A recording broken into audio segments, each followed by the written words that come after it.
Замирбек Досматов уже много лет преподает биологию школьникам в суровом горном сельском округе Тогузбулак. По словам учителя, в старой школе не было лабораторных кабинетов для уроков биологии и химии, поэтому ученики не могли проводить практические опыты.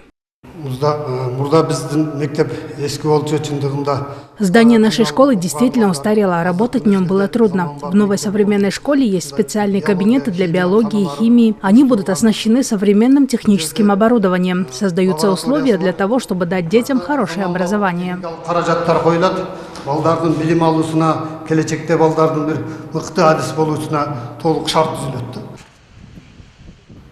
Учителя села не ожидали, что обветшалое здание школы снесут, а на его месте построят новое общеобразовательное учреждение. Строительство было профинансировано из государственного бюджета.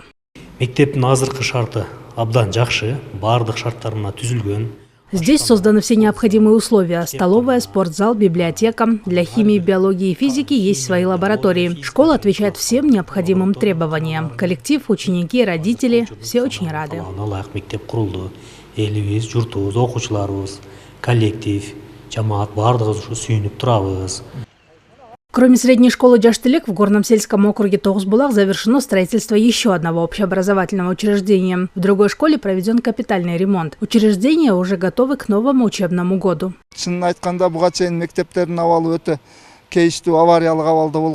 Эти школы находились в аварийном состоянии. Они были построены в 60-х годах прошлого века. Местные жители куда только не обращались. И, наконец-то, их голос был услышан властями. Так, в 2023 году началось строительство школы Жаштылек, а в 2024 году школы имени Наркозу Батырова.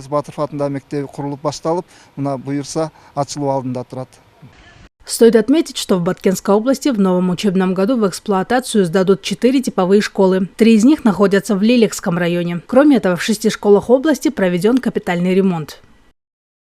Халед Душибаев, Улан Макамбаев, Адул Розалиев, ЛТР, Баткенская область.